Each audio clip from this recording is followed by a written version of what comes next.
This podcast is supported by MIDI Health.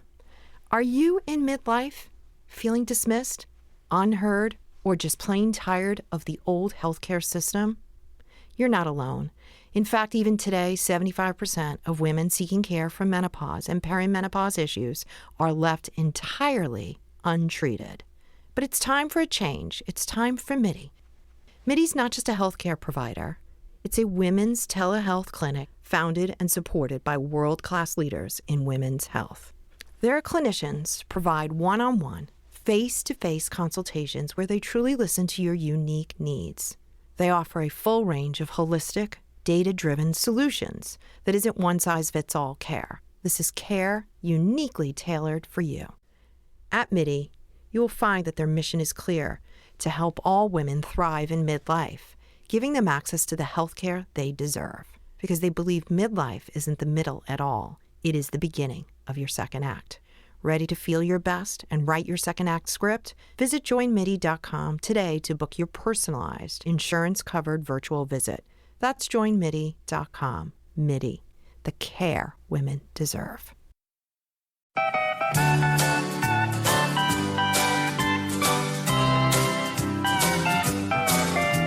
Welcome to another episode of A Sandwich and Some Lovin' that I am so happy to do with my husband. I am Kellie Raspberry Evans. Hello, I'm Alan. And that's Alan Evans. And together we are A Sandwich and Some Lovin'. Yeah, we are. Thanks for being here with us for another podcast, number 70,273. I don't even know what we are right now. It's not that many. Not that many. In some ways, it feels like yesterday, and sometimes it feels like a lifetime. It feels like a lifetime right now. Yeah. Feels like a lifetime right now because, babe, I am very, very disoriented right now. I'm a creature of habit. That's silly. No, it's not silly. I'm coming to you with a concern, and you're dismissing. You're dismissing my concern. Okay, what's your concern, honey? Well, it's not really a concern. It's more of a. We usually record our podcast at night. We do. Now, we thought what we would do today is record early. Right. And that's thrown me off. Yes. Because today is Super Bowl Sunday. The day we are recording is Super Bowl Sunday. Right. By the time you hear this, Super Bowl will be over. That's right. And the LA Rams will be the world champs. Maybe, or maybe the Patriots. We don't know. Well, I think the LA Rams are. I think I predicted they're going to win. The Patriots are going to win. I think that's what I predicted, but I can't remember exactly. But back to what I was saying, it feels weird to me to record the podcast. It's really bright in our room. Usually, it's nighttime. Usually the kids are asleep or there's no kids here. We have kids in the home right now. Yeah. So I have to watch what I say. Yes. For once. I haven't had my snack. Yeah. You're very, very grumpy about it. I'm not grumpy. I think my blood sugar's going down. Well, it could make for a better podcast. What if I pass out on the podcast? Then it's all about me. The show must go on. Would you give me mouth to mouth? I guess. Isn't that only if you stop breathing? If you pass out, you don't need mouth to mouth. Would you sit on my chest? If I'm on my back in the prone position, would you sit on my chest, straddle my chest, and give me chest compressions? If necessary. Okay. Or I'll just go shove some sugar cubes in your mouth or something like that. Whoa. You'll be fine. You'll get through it, honey. I'll be fine. I'm certainly not starving. You're acting like a toddler who's missing snack time. So silly. I'm certainly not starving. No, you're not. It's all mental. In fact, as an American, I've never been starving in my life. Exactly. Put it all in perspective. I'm just used to having my orange at 3:30 in the afternoon. Honey, I know. It's 4:30? Almost. It's almost 4:30 in the afternoon. I haven't had my orange. I'm so sorry, honey. It's going to be fine. Let's get through the podcast and you can have your orange. You remember the movie Rain Man? Yes, I do. Remember when Tom Cruise took Dustin Hoffman, who was playing Rain Man, to the house, and he said, look, if this guy doesn't get to watch Judge Wapner here in about a minute, he's going to throw a fit. Are you about to throw a fit? I'm about to throw a fit. Oh, my gosh. Well, let's just get to the podcast so you can go have your orange. I have never seen such a display. But we do have a real podcasting. We do, today, and it's chock full. It's chock full. It is.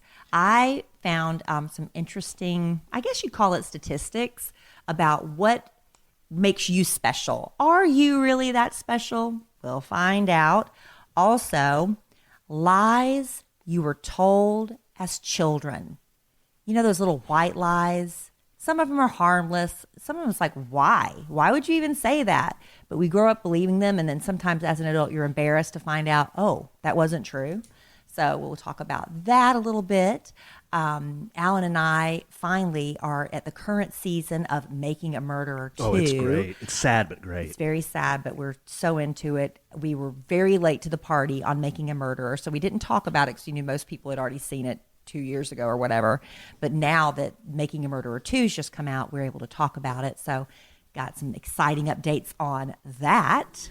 I'm very excited about it. And then we're going to give away our Erimish bracelets for those of you who were kind enough to leave a review on our podcast. We're doing a random drawing. We've already done the random drawing, and we're going to announce the winner of those bracelets today. So that's what we've got coming up. And if we have time, I'm reading a really great book.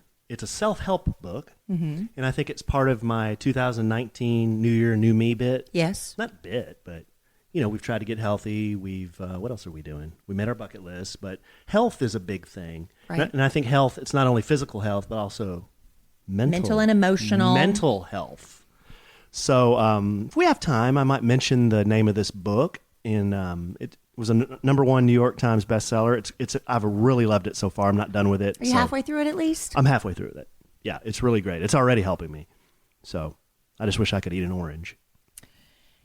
Give it about 30, 45 minutes. You'll have your orange. Okay. All right. So that's what we got, babe. But before we do all that, Yes. have you ever heard of a slingshot? Well, you have one in the garage right now. Okay, what's a slingshot, babe?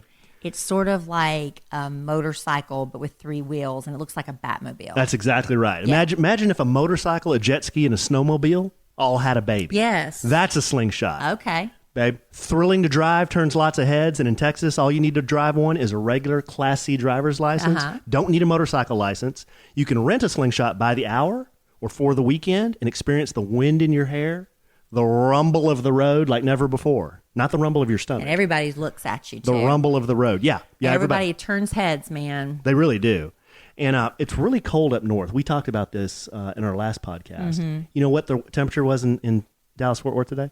72 degrees. That's perfect slingshot weather. Perfect slingshot weather. So with this great weather, reservations, they're filling up fast. We have seen that, especially now that we've upgraded our fleet to all the GT models. These have a top, which is called a sling shade. See, I like that because I'm a very fair skin, Very and I fair don't like skin. the sun beating down on me. So to have the option of a top, awesome. That's right. And we sell gift cards too. Now, where do they go to get all this wonderful information? Well, Deb? you go to dfwslingshotrentals.com.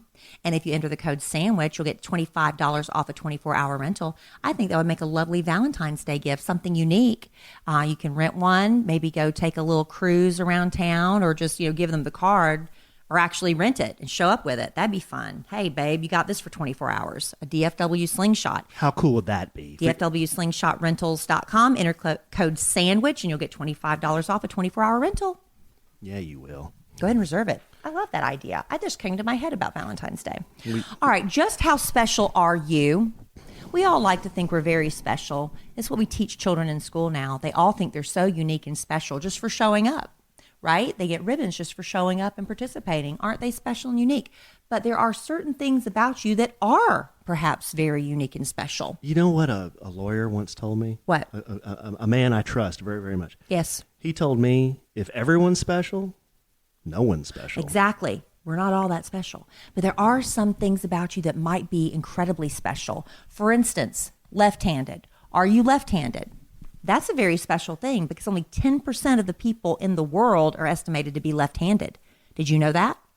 I didn't know it was 1 out of 10. That's No, a unique thing. No, I didn't know that. That's very unique. That's pretty unique. Aren't they whipped down with trying to write on a legal or a notepad, like a ringed notepad? Yeah. Because their left hand is all on the rings. Right. They're pushing through the ink and they complain about not having a lot of, things for left-handed people. I think they do more and more now, like left-handed scissors and things like that. But when it's only 10% of the people, I guess it's not cost-effective to make a lot of things for left-handed people. They say the life expectancy for left-handed people is a little bit shorter because we live in a right-hand world. Hey, you know who just stepped into the studio audience here? I can see him making his way towards the stage where we podcast from. Who? A famous left-hander. Yes. Come here. Yes. This way. You want to be on the podcast? Okay, come here. Well, hello, Kellie. It's Bill again. Do you know Bill Clinton? Yes. Yeah. Hi, and very nice to see you. You're looking very, very nice today. Yeah. Did you know that I like it left-handed? I mean, I'm left-handed. I did not know that, Yes. Mr. President. Yes. I use my left hand, or I've used my left hand a lot in my life, actually. But yeah. Okay. Is that all you got, Mr. President? Well, I didn't know that. You've been put on the spot. Well, I didn't know that you were going to lay out on me, but Well, what would you like? What is your favorite thing to do with your left hand?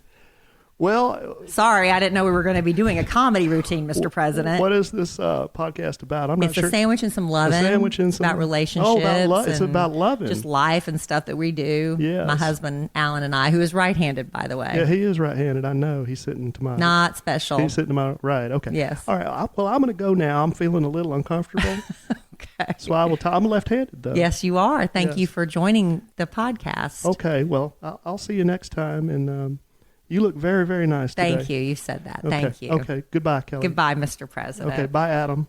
That's Alan. Why does he always get my name wrong? I don't know. Why does he always get my and name he, wrong? And he has nothing to say. well, I don't know why he keeps showing up. You were talking about left-handed. And He he was just, he was in our audience and he came up here. That's crazy, right? All right.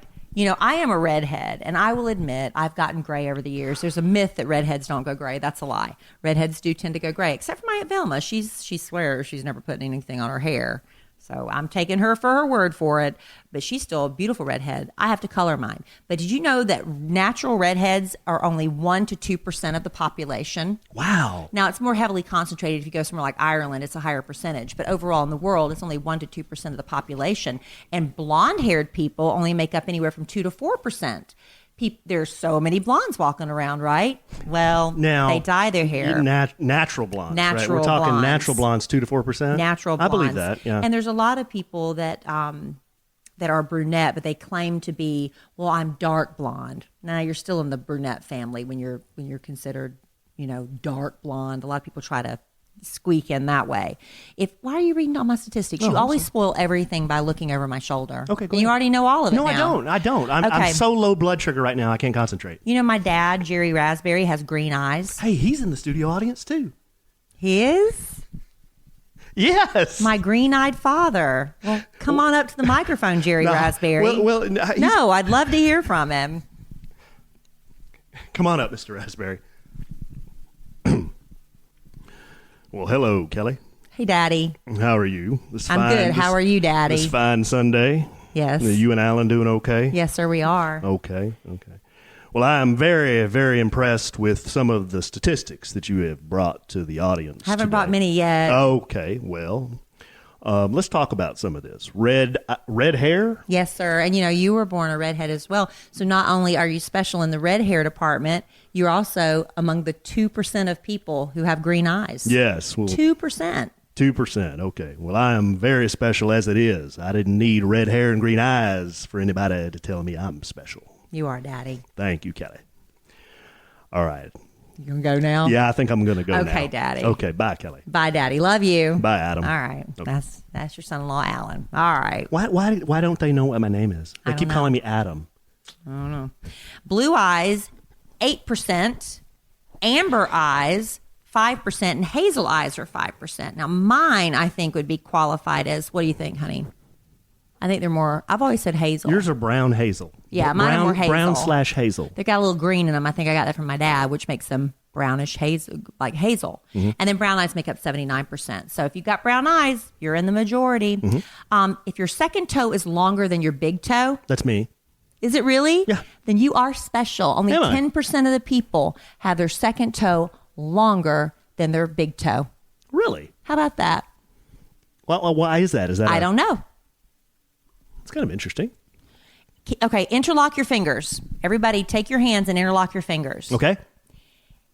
Only 1% of the people who are interlocking their hands right now, you clasp your hands together, only 1% of the people will have their thumbs tips touching. The rest of them are having their fingers either left on top of right or right on top of left. Mine was, I think, right on top of left. Yours naturally went left on top of right. Thumb tips touching. Thumb tips touching. If you clasp your fingers. Who and would put your do thumbs- that? 1% of the population. You're weird if you did that. 1%. I don't know how they came to that figure, but that's interesting, right? That is interesting. Can you wiggle your ears? No. Have you ever tried? Yes. I can.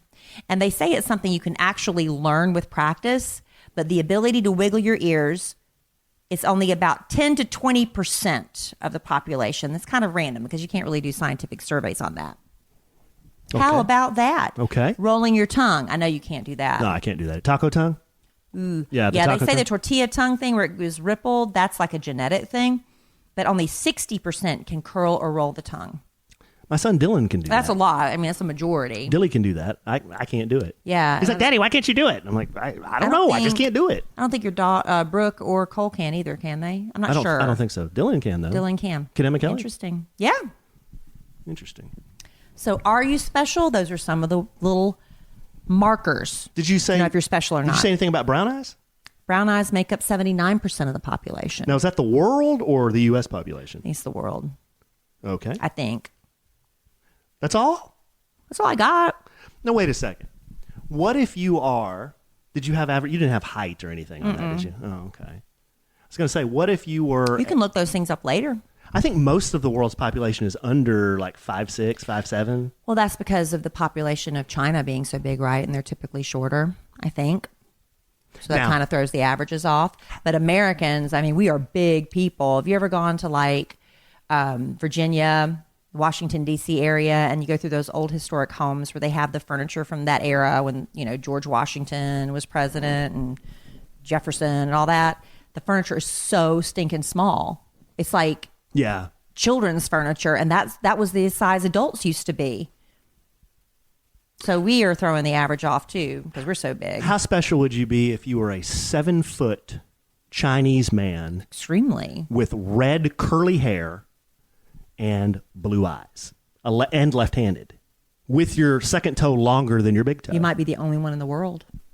Now that's special. That's extremely, extremely rare, and probably doesn't exist. I I'm think, just guessing. Hey, everyone is rare in this world. Everyone's an individual.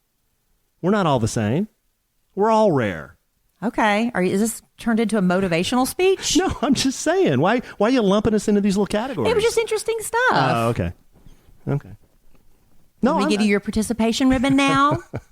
if you give everyone a participation ribbon, no one got a No participation one, ribbon. Right, exactly. Now, we were talking about this the other day.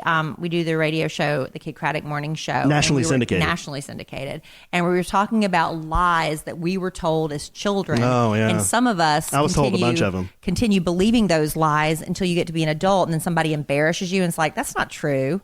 And then suddenly you realize, oh my gosh, my parents lied to me. Oh my gosh, my teachers lied to me. And usually it's harmless stuff, or it's just to get you to behave. Because I remember when I would try to turn on the light inside the car, my mother would always tell me it's illegal to drive with the inside light on in your car at night. I heard that one too. And I think it does make it a little bit more difficult for you to see. But apparently there is no law about driving with your inside lights on at night. So that was a lie. If there is, I sure haven't heard it. Right. But you were told that, right? I've heard that before, probably Have you- from my parents. Have yeah. you also been told that it's illegal to drive barefoot? No, I've never heard that. We were told it was illegal to drive barefoot. Where, in South Carolina? I don't know. I was just told that, and I talked to a few Where? people. They said, I don't know, everywhere. I guess Before that's you what we moved to were Dallas? told. Before you moved to Dallas? We were told it was illegal to drive barefoot. Okay, so in South I've always Carolina. been afraid. I don't know, honey. I'm just saying that's where I was told it. I was told it in South Carolina. So I was always afraid to take my shoes off and drive, even if my feet were hurting or whatever, if my heels were interfering, because I was afraid if I got pulled over and you could put your shoes back on, but if the officer asked me, "Were you driving barefoot?" I would have to say, "Yes, sir. I can't lie to a police officer," and I get in trouble. You can go to a white tablecloth restaurant in South Carolina without shoes on, but you can't drive without That's shoes not on? true. And you sat there scrambling for that joke.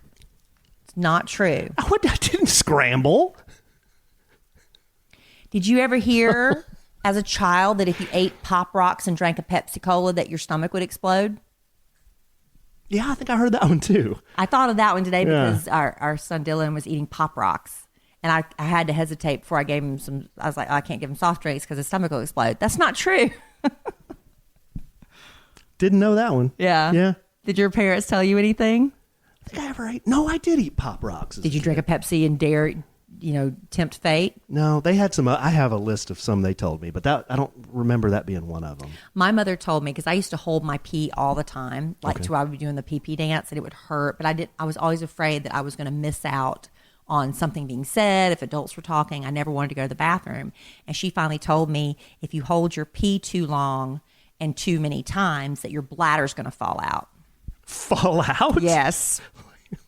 Like in my panties. I would have my bladder in my panties. My mother told me that. Come on. She told me that. She had to have been joking. I don't know. She went so far as to give me a family example. Of course, I was never going to ask if that was true of my aunt, but she told me that happened. You got to be kidding me. She also told me if you held your sneezes, your eye, something can burst in your head. And then another aunt, she held her sneezes and her eye just like almost exploded. So she had this big black eye if you held your sneezes. So now I'm like scared to death to hold a sneeze, like hold your nose so you don't sneeze because something could burst. That's supposedly really bad for you. I would think it's a lot of pressure building up. Your in blood head. pressure shoots up. But I don't think your bladder falls out if you hold your pee too much. I don't think. I'm not sure. I don't think that would happen. And where is it going to fall out of? Your coochie. Oh, babe. As a girl. I don't like that word. Well, what do you mean say? I don't like that word. Okay, your vagina? Oh, my gosh. Which word do you prefer? Why are you trying to be all You're shocking? asking me. I'm not trying to be shocking. Why do you come on the podcast and say words like that? You are kidding me right now. I don't understand. Oh, my gosh. Why are you doing this today? All right, moving on. I can't believe you said... Well, you asked a question. It's like, I could get it. For a guy, it wouldn't fall out. There's cheering within They're listening. not listening. For a guy, it wouldn't fall out. But for a girl, I'm just telling you this is what my mother told me. All right. I thought this was a genius lie that Kid Craddock used to tell his daughter.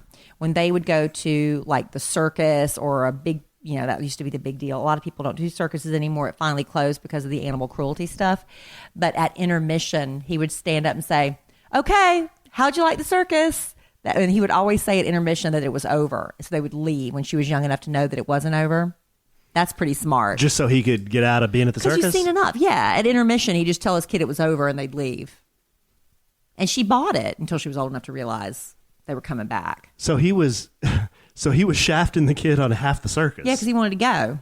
But he paid for the whole circus. Right, but we don't care. You just want to go. Okay. Sometimes you're just kind of over it, right? Yeah, I understand. The kid got all they needed to. You're going to go for 30 minutes to spend a lot on souvenirs I'm not going to play with and come back and watch. We've already seen everything pretty much, right? Yeah, I don't know. I thought that was a pretty harmless and pretty clever lie. Yeah, it's clever. If I was going to drop that much on an event, though, I'm sure going to stay and get the whole money's worth. And we did have one listener call in. She said, kid told this one a long time ago, and she started using it with her kids and highly recommends it. You tell your children when they're very young, you've got to start when they're young, that if they tell you a lie, a red dot pops up in the middle of their forehead. So if they're lying, that red dot's going to pop up on their forehead, and that's how you know they're lying. And kids will tell the truth because they're afraid of that red dot. Pretty smart parenting right there. That's actually a pretty good one there. Yeah. Are you writing that down so you can use it? No, I'm writing down something else. Now, you told me you had one that your math teacher told you. Well, I've got a bunch of them. You do? Remember when you're in grade? Here's the biggest lie there is. Remember, and I'm sure it happens today too. You're in grade school, junior high, learning math. Mm-hmm. And you're like, this is a bunch of bull. Why am I doing algebra? Why am I doing calculus? Why am I going through years and years of math? Right. And you gripe and complain about it. And your parents and your teachers will say, well, you know what? You're not going to have a calculator in your pocket when you get older there, Chief. Well, guess what? Well, guess what? Not only do I have a calculator in my pocket now, I have a computer in my pocket. I know. And I don't know that this is, I get it. It's a good thing, but it's also a detriment because kids can't do basic math in their heads anymore. I know. But it is true. It's ironic. It's very yeah. ironic. Another one I was told by my mother to stay in bed, she'd say there's a moo-moo in the closet. What's a moo-moo? I think that's Filipino. It's Tagalog for kind of the boogeyman? Slang for the boogeyman. Your mother terrified you? There's a moo-moo in the closet, so don't get out of bed. And I'm always like, can you leave that closet light on and leave that door open? Oh my gosh. I never did that. Yeah, the moo-moo in the closet. Another one, you want to be short? You better eat your greens. You don't eat your greens, you're going to be short. Mm-hmm. Let's tell you what, I ate my greens. Look how tall you are. I'm a 6'1" Filipino. Filipino. I know. How about that? Maybe that wasn't a lie. Don't go cross-eyed because your eyes will stay that Yeah. way. Never happened. Well, maybe you didn't do it long enough. Yeah. Dylan does that. And I always tell him, you're going to go cross-eyed, dude. Here's the one that always made me very confused as a young man. Going to the zoo and maybe going by the elephant or the rhino exhibit, maybe the hippo exhibit, usually big animals. Sorry, I can't even get it out. And one of the animals, all of a sudden, you see this thing kind of swinging around. And then one elephant kind of jumps up mating. jumps up on the other animal, and They're then mating. but as a child, you're kind of like, "Mommy, what are they doing?" You know, you don't understand, Right. And your parents say, "Well, they're just playing." Right. Yeah, that was a lie. That was a lie? That was a lie. Oh, okay. Yeah, they're just playing. Well, yeah, it's not really important to have that conversation at the zoo, I wouldn't think. But I remember that one. Just a big animal mounting another, and me as a 4-year-old just thinking, what in the heck is going on? Is it really that harmful to swallow gum? Because you remember when you were told as kids not to swallow your gum? Oh, because a tree will grow in your stomach or all something? sorts of things, that you get worms in your stomach, that if you swallowed seeds, they would grow in your stomach. But is that true? Is it really harmful to swallow gum? I don't think so, because it doesn't... When you get eat up by stomach acid? Well, it doesn't digest. Don't you just pass it? I don't recall ever passing gum, but I'm just curious. Is that really a problem? I don't think it is, but... Interesting. So Yeah. anyway, those are some of the lies Those are we some were of the told ones. as Those are the children. lies I was told, yeah. Those are the lies I was told. But I still, like, until recently thought you couldn't drive with your light inside your car. I'm still scarred by this. I'm sorry, honey. It's okay, man. Hey, you know what I've been using? Alan and I have both made the commitment to get healthier and to improve ourselves in 2019. I'll be honest, I'm not a big enthusiast of working out. It's not my favorite thing in the world to do, but I'm trying to find ways to make it more fun for me. And Jump Sport has been one of the ways I have been doing this. With Jump Sport, it's a mini trampoline. This is a quality grade trampoline, not one you can just buy at the discount stores. This is the quality of trampoline they use in the big gyms, the ones that get used over and over and over and over again because they're quality and they can stand up. So basically, I'll set my timer on my phone for 20 minutes and I'll go to my DVR and I'll watch Manifest. And before I know it, I'm like, the timer's going off and that was it. I got in my workout. 20 minutes on the Jump Sport is the same as doing a 30-minute cardio workout. Only thing is you burn calories faster than running, which was a big selling point for me. It's also a big selling point for me that the rebounding, it's been proven to decrease cellulite, or is it cellulite, honey? What do you say? I'd say light. Cellulite. And it's low impact on your joints, because I used to always think running was sexy and you burn so many calories running. But rebounding on a Jump Sport, it's better on your joints. You won't be facing knee surgeries down the road. It's burning more calories anyway. And it's a lot easier to do in your air-conditioned house than outside if it's pouring rain or it's 100 degrees outside. It's the better way for me to get my cardio in a quicker amount of time. Hey, guys, let's be real. A sexy woman bouncing around on a trampoline? Yeah. Nothing wrong with that. There's that, too. Nothing wrong with that. It's got these legs that don't tip over, because how many times have you been on one of those cheaper ones and you step the wrong way? You either go through the springs, these are padded all the way around, or they tip over. Jump Sport is patented, no tip arch legs. Any skill level can do it. You can use it for all sorts of workouts, from bar workouts to interval training to just like I do. I just bounce up and down for 20 minutes and I get it in. Yeah, you do. You can jumpstart the year with the best deal ever, too. At 25% off any 300 or 500 series fitness trampoline, just go to jumpsport.com, enter our code SANDWICH25 at checkout. That's jumpsport.com with promo code SANDWICH25 for 25% off. Go to jumpsport.com, promo code SANDWICH25. This is an exclusive deal from A Sandwich and Some Lovin' Only. There you go. Love Jump Sport. Hey, we've been asking you, our podcast family, to go to where you listen to the podcast, iTunes, Google Play, wherever else they have a place for you to leave reviews. And so many of you did, and we thank you so much for doing that. And before we came on the podcast tonight, we had this contest. We just drew randomly 2 winners, and it was completely random. But we have some Erimish stackable bracelets to give away right now. Really nice bracelets. We do. And you have the names of the winners, honey. You printed them out, remember? I did. I have them right here.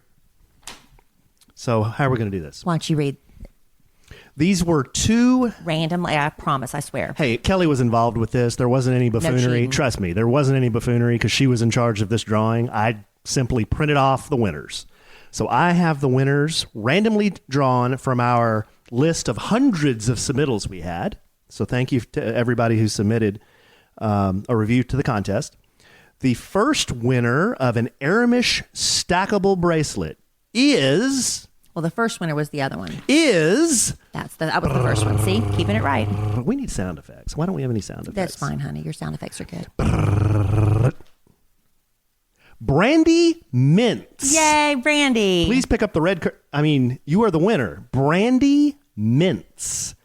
You are the winner of the first Erimish stackable bracelets. Stackable bracelet. And should we read Brandi's review? Here's Brandi's review. She says, a sandwich and some lovin' lover. I've been listening to Kellie since she came to Dallas. It was a morning show. It was a morning tradition on the way to school. What a tradition that's now carried over with my 10-year-old twins. How about that? Loyal listener to the podcast as well. Love the dynamic and realness between Kellie and Alan. It's not bickering, it's life. It's not easy to find good old Christian families living their life publicly, and my family love it. Thank you, Brandi. Well, that's nice. You get the stackable Erimish bracelets for women, and I will make sure they get in the mail tomorrow. So that's winner number one. You know what else I noticed about this contest, baby? Everyone did exactly what we said. You know, they took screenshots. A lot of people did them on their phone. Mm-hmm.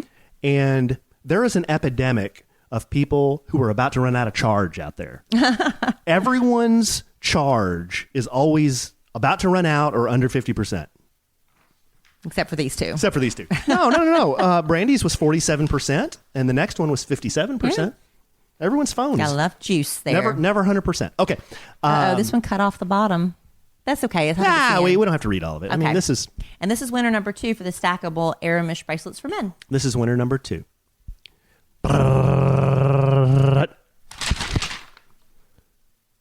Tori McMahon. Please pick up the red courtesy phone. Tori I hope I'm pronouncing your last name right. Yeah. Tori Mahon. McMahon. McMahon? Yeah. Okay. McMahon? Yeah. Thank you, Tori. You're the winner of the second Erimish bracelet, and your review says, relatable and fun. I've been listening to the first episode, and I love it. Since the first episode. What did I say? To the first episode. I'm telling you, babe, my blood sugar is it's okay. It's on the floor right now. Just read. Relatable and fun. I've been listening since the first episode, and I love it, especially now that there are episodes twice a week. I'm a fan of the Kid Craddock Morning Show as well, so I love getting to hear more details about Kellie's life and getting to know more about Alan and their relationship. It has me laughing, and I can totally relate to their relationship talk, especially since I met my fiance on a dating app. Hey, that's pretty cool. Which I was embarrassed to admit at first, but they have given me more confidence in that fact and encouraged me to own it.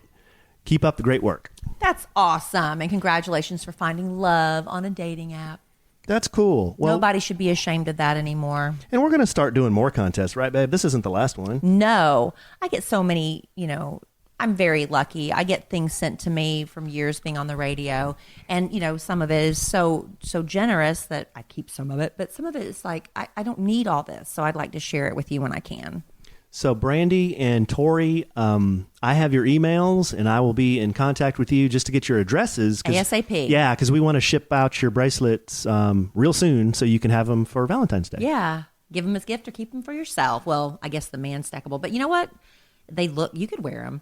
A woman could wear those too. You'll see. But really, thank you to everyone. We really I don't know appreciate it. I don't think Kellie saw all. I'll share them with Kellie. I've seen a lot of them. I haven't checked them in the past week or so. But all of them there are a lot of really great ones. Y'all, mentioned some things that you like about the podcast, which helps us understand, hey, what do they really dig? And we can keep doing some more of that kind of stuff. So it's helpful to us too. So we really appreciate you taking the time to leave us a review. Thank you. More to come. Hey, Alan and I are late to the party on Making a Murderer. Well, that's usually the case. We started I've been off after Alan. Please, let's find a show we can watch together. Please, please, please, for the longest time. And, I'd watch Manifest. He wasn't interested. I'd watch different shows. He just wasn't interested. So finally, I was sitting down by myself. I just gave up asking him. And I was watching the Ted Bundy tapes. And there was only 4 of them on Netflix, 4 episodes, really quick. And I was almost through the last one, about 30 minutes left in the very last one. And Alan said, well, that's something I would enjoy watching. I said, well, why don't you go ahead and watch that by yourself? I don't need to go back and watch it with you. And then when you get to the end of that, we can pick another kind of crime themed, because those are always interesting. I like real true crime. life true crime things. We'll pick another one to watch together. So you watch the Ted Bundy tapes. Yeah, enjoyed it. It was interesting. So now we got to pick something new. Well, here's the thing. Everybody was telling me about Making a Murderer when it came out how many years ago? And I never watched it. So we went back and we watched the entire first season of Making a Murderer. Y'all, we couldn't talk about it because it's so old, and it's like, oh, we should have watched this a long time ago. But now we're watching Making a Murderer 2, which just came out recently, so now we can talk about it. My just quick impression, when we talk about it just a little bit, the first season, I have never seen a sadder story than really the whole story so far. I have never seen such sad, beaten down people. It's a shame. And you just feel for them. I mean, you just sit there and you're like, I can't believe this happened to these people. Well, especially Stephen Avery. I cannot believe he was in this position after being in jail for 18 years for it to happen to him again. Yes, he was sentenced to 20 years. And 2 years before he was supposed to get out anyway, DNA evidence cleared him of the attempted rape of a woman. And, the woman felt horrible. The victim did too. But honestly, the man who really did it, his mugshot looked a lot like Stephen Avery's. I mean, I can see where the confusion would be, the bushy hair, the beard, and all that. So in her confusion, and the fact that the police pretty much they wanted Stephen Avery, so that was DNA evidence. But then he had this huge multi-million-dollar lawsuit against the state for wrongful imprisonment and wrongful conviction, and then wouldn't you know it, a woman gets murdered, and it looks like they framed him for murder. Now, I've been reading a little bit of this outside of the TV show, and some people, the police officers and the attorneys and the DA and all that were involved in the conviction of Stephen Avery for the murder, they say this is slanted, that the documentary is not real because it was very pro Stephen Avery, so it wasn't unbiased, that it was biased towards him.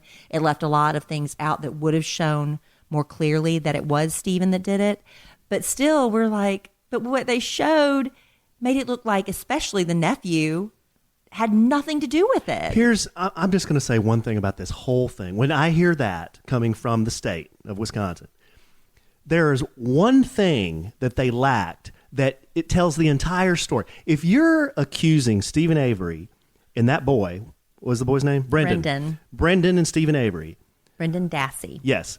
Of murdering this woman in the trailer, chained to a bed, roped to a bed. This is what your story was. This is what they said in court happened. Then we need to see some blood evidence. Right. We need to see the ropes. We need to see the chains. Yeah, the marks on the bed. The marks on the bed. There would have been blood everywhere. And the guy that was testifying, I can't remember which one, said, well, they had 5 days to clean it up. Something like that. There's no way. Clean that up. Where's the blood on the mattress? Where's the blood on the floor? Where's the blood on Stephen Avery? I mean, it's just, it didn't make any sense at its face. I know. And so everybody's, so now in Making a Murderer 2, we're only like 3, what episode are we on now? Like 3. Like 3.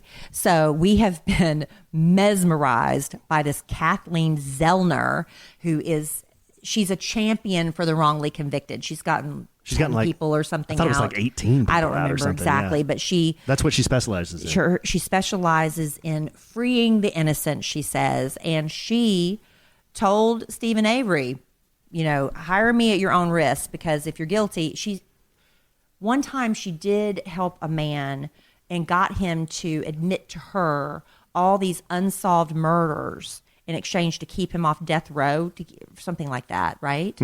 And so he was convicted of one murder. He said, but I will tell you all these other murders that you're trying to solve if you just don't give me the death penalty.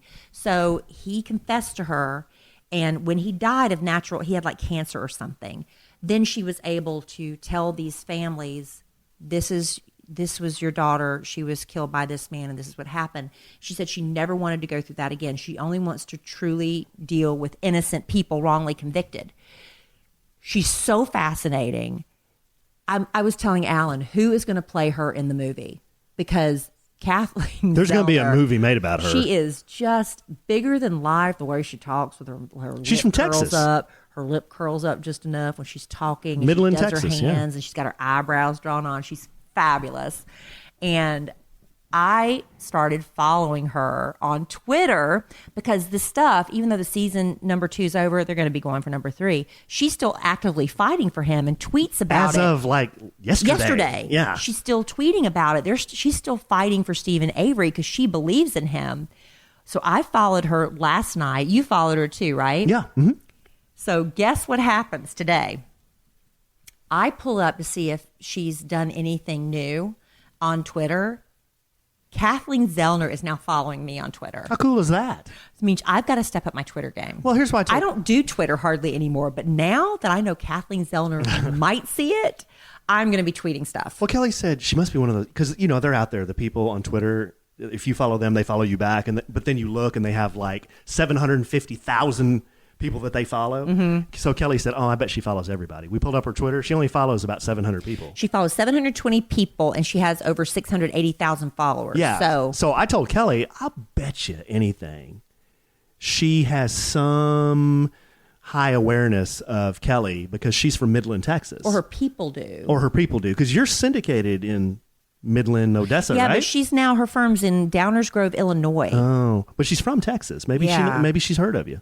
I don't know, but she is. I'm so excited she's following. That's pretty me. cool. I'm going to step up my Twitter. So we need game. to start talking about like when making a murderer. Well, when we're watching it, maybe you should be tweeting about it. I know. And then hashtag whatever she's hashtagging. There's so many people that are still convinced that Stephen Avery did it, and that the family's going to be put through this, grief again. And I understand the family needs. We were talking about that when somebody is so brutally murdered, the family needs somebody to pay for that so they can have closure, and they are. They're trusting the police and they're trusting everybody that this is the man. There's nobody else that could have done it. And I understand their need for that.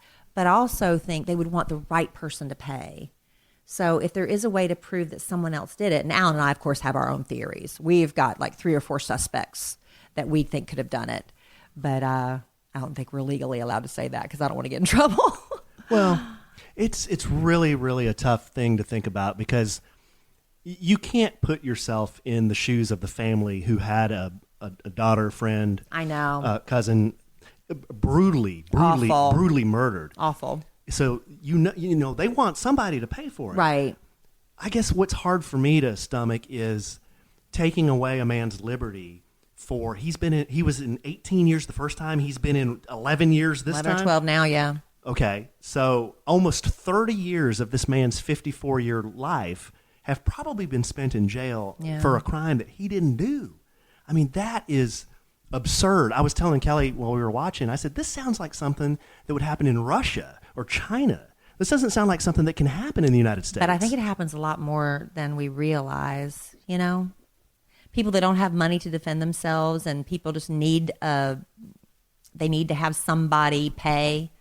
And it's probably not a rampant problem, but if it happens to a handful of people, it's still wrong. That's why I'm not a lawyer, but I do know that that's why the court systems are set such that you have to prove, the prosecution has to prove beyond a reasonable doubt that the guy did it. You have to prove that to a jury of 12, and they have to unanimously agree that that's what happened. Well, in the first trial, the excused juror who had to leave for medical emergency or something, a family issue, he said when they first did the first vote, come in straight from the trial to the jury room, 7 were leaning not guilty, 3 guilty, 2 undecided. And over the course of deliberations, they all went with guilty. And I told Alan, I've never been, I've gotten all the way up to the voir dire process. I've never been on a jury.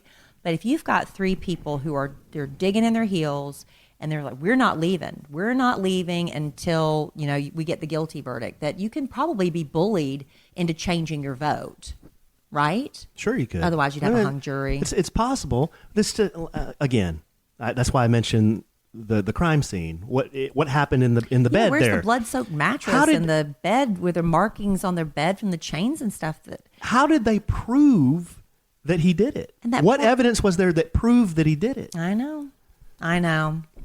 There were, and the other thing that's so fascinating is these women that are in love with Stephen Avery and sending him letters and pictures and falling in love with him.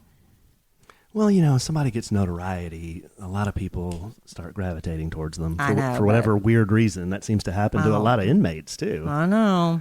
That was the same with Scott Peterson. Scott Peterson was a decent looking dude. Mm-hmm. And yeah, he had people hitting him up in jail. People want, even though he's still in jail. Even though, he's on death row in California, but which means he'll never be executed. But for murdering his pregnant wife. Yeah. But then we watched that documentary on that, and we were convinced he didn't do it too. I don't know about that. I don't know. We're easily swayed towards innocent, right? But if you haven't watched Making a Murder, you get out there and watch this, and you will be floored. It's upsetting. It's absolutely very upsetting. Floored. So we're still on season 2. We're excited to watch that. And then somebody told me about, is it the Neighbor Next Door or something like that? There's another one my friend told me about that I have to watch. We have to watch next. That's supposed to be really good. It's something about the kidnapped in plain sight. In plain sight? Yeah, something in plain sight. Yeah.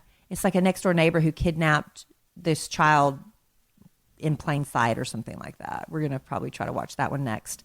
But anyway, that's what's going on in our world. Abducted in plain sight. There you go. Abducted in plain sight. That's probably next on our list. We were told it's disturbing. Very disturbing. And I don't know if I want to be that disturbed. Well, Making a Murder is plenty. It's just upsetting. Plenty disturbing and for me. You'd like to think it would never happen to you, but you never know. And just seeing, here's the last thing I want to, just seeing the parents, Alan and Dolores. I don't remember their names. Yeah. I feel so bad. But seeing them just age over the years and everything that they've gone through. Are they going to live long enough to see their son? And they stand behind him 100%. No, it's going to take, if Catherine Zellner is able to get him out of jail, it's going to take years. This will take years. She's been working on it for years. Yeah. So we'll see. But those poor parents, I mean, they just, it's just beating them down, and they continue to go forward, and they just don't have any money. It's just a sad situation. So anyway, Making a Murderer Part 2. Let's talk about something happy.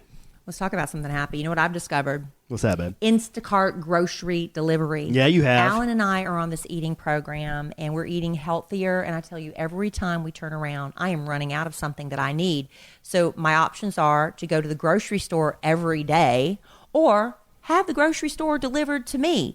And Instacart is what I love, because with Instacart, you can have your groceries delivered in as little as an hour or at a time that works for your schedule.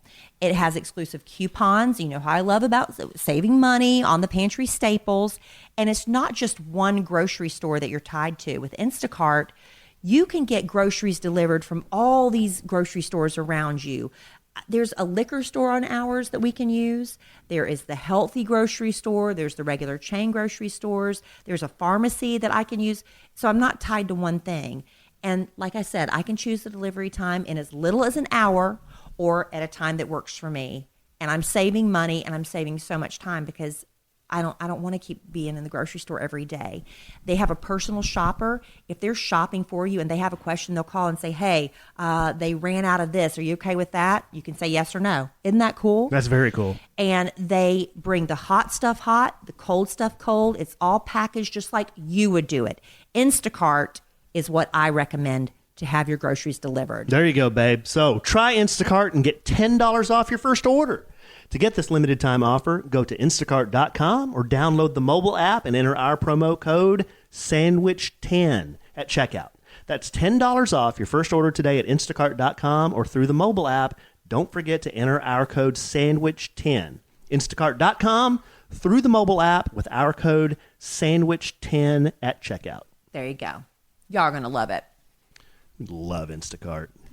Tell you one thing about listening to a sandwich and some loving. Get some good deals. I mean, you get some great deals. You do. If I was a listener of this podcast, I mean, I don't listen to half the stuff we say, but if I was a listener to this podcast, I'd be taking advantage of some of this stuff. All right, babe. We've got the Super Bowl looming large here kickoff in about 20 minutes. So I think we're going to... By the time you hear this, on the podcast, it's over. It's over. But we're going to bring it home for Jerome here. I'm going to just make mention of one last thing. Okay. One of my New Year's resolutions, and kind of, I guess, more of a bucket list thing. I'm going to go into more detail about this at a later date. But one thing, just generally speaking, was to get my head right, get my mind right. Mm-hmm. And I've been reading a book, and this book has been out a couple of years, so I know a lot of people may We're have... late on the Sometimes we're late to the game. This is a 2016 book, but the name of the book is The Subtle Art of Not Giving a Duck. Mm-hmm. And it was a #1 New York Times bestseller. I've made it about halfway through the book, and I was telling Kellie as I've been reading this thing, this has been one of the most helpful books that I have read, and one of the most interesting books that I have read. I don't read a lot of self-help stuff. I don't read a lot of psychological type stuff, but this has been easy for me to understand and apply to everyday life in a lot of different ways. And we don't have time to kind of go into some of the details. It's not a vulgar book, really. No, I mean, you use that word a lot, I bet. There's a lot of colorful language in it, but it's more about the mindset. Yeah, let me just give you. I'm going to read just a little bit from the inside sleeve here, so you can get a feel for what this is about. Okay, so it is a self-help guide, but it's by a guy named Mark Manson, and he is a blogger. He lives in New York City, but he says, and this is from his book, The Subtle Art of Not Giving a Duck. He says, for decades we've been told that positive thinking is the way to a happy, rich life, but those days are over. Duck positivity, Mark Manson says. Let's be honest, sometimes things are ducked up, and we have to live with it. For the past few years, Manson, via his wildly popular blog, has been working on correcting our delusional expectations for ourselves and for the world. He now brings his hard-fought wisdom to this groundbreaking book. Now listen to this. Manson makes the argument, backed by both academic research and well-timed poop jokes, this is why I like it so much, that improving our lives hinges not on our ability to turn lemons into lemonade, but on how to learn to better stomach lemons. Human beings are flawed and limited. As he writes, not everybody can be extraordinary. There are winners and losers in society, and some of it is not fair or your fault. Manson advises us to get to know our limitations and accept them. This, he says, is the real source of empowerment. And it goes on and on. But again... So keeping a positive attitude is not always the way to go. It's not always the way to go. And again, I'm halfway through it, but I just wanted to pass along. I know a lot of people have read this book. Again, I'm late to the game. If you haven't read it and you're looking for a new book in 2019, it's kind of a self-help book, pick this one up because I have learned so much. And on a later podcast, maybe Kellie and I can kind of do a little book report study. Okay. And talk about it, see what you think about some of his major points. Okay. But Should I read it too then first? I would think so. Okay. And I guess why I like it too, it's funny. I mean, he talks about these serious things in funny ways, and it's very blunt language. You know, it's not hard to understand. I'm a simple guy. I need pretty simple stuff, you know. So I have really, really enjoyed it. And I think, and Kellie would agree, I think it's kind of helping me in some ways. I've noticed a couple of instances where you have not given a duck, and I think that's a good thing. Yeah, because there are some things in life you know can't control. You only have so many ducks to give. And yeah, so choose where you're going to give them. Choose where you're going to give your ducks. Some ducks are worth giving, some aren't worth giving, and some fights aren't worth fighting. Right. Know? So anyhow. Really cool book, and we'll talk about it more in the future. Right, babe? Yes, sir. Why do you call me sir? I don't like it when you call me sir. Yes, honey. What? Yeah, that's better. Why would you call me sir? Okay. Is that like a problem? Well, it's like, that's what you call your dad. Why would you call me sir? I was just making conversation. Sorry. Sir? Okay. Hey, let me ask you a question, though. What? Why did Marcy always call Peppermint Patty sir? I don't know. In the Peanut cartoons. I don't know why. Is there an answer? No, I don't know. Is that a rhetorical question? It's a rhetorical question. No, I don't know. Do you she know? was a tomboy. I know that. She was? Who? Peppermint Patty? Yeah. Why was she a tomboy? She was just a tomboy. She was, she didn't dress real girly. She liked sports and stuff. Everybody knew Peppermint Patty was a tomboy. You can't say that nowadays. Why? You can't say she wasn't real girly. She wasn't real girl. What's wrong with You that? can't say that. Oh my gosh. You can't. Okay. Right? If you're telling me if I offended you, okay, sir. I don't give a duck. All right, babe. Yeah, you go from not giving a duck to getting all upset because I said sir. That's one of my bits, babe. Oh, you weren't really mad? No. Okay, Haven't you fooled me. Caught that by now? All right, babe. This has been fun, interesting podcast in my mind. Hopefully some of our listeners think that too. So go Rams, right? Well, I don't really care. You don't care? I don't care. I don't know who's going to win. I think I went with the Patriots because you went with the Rams just to make it more interesting. All right. But I don't really care. All right. I might go clean out my daughter's closet while the Super Bowl's on. Or would you rather me watch it with you? Whatever you want to do. I'm going to be watching with the boys. So whatever you want to do. I'll figure it out. We're going to grill some steaks. Yay! We've got a football cake. Yes. The boys are very excited about that. I went to the grocery store and there's a football-shaped cake. Very excited about that. Cost me $7.99. Yeah. All right, babe. Well, I love you desperately. I love you too. Thank you for doing this podcast with me. Thank you. Thank you for carrying the ball across the goal line today. I'm low blood sugar. I'm going to go eat an orange now. I can't wait for you to shove that orange in your mouth. It's kind of insensitive for you to put it that way, but it's fine. Shove it in my mouth. Huh? Yeah. Okay. All right. Well, in the immortal words of the great Keanu Reeves, life is good when you have a good sandwich.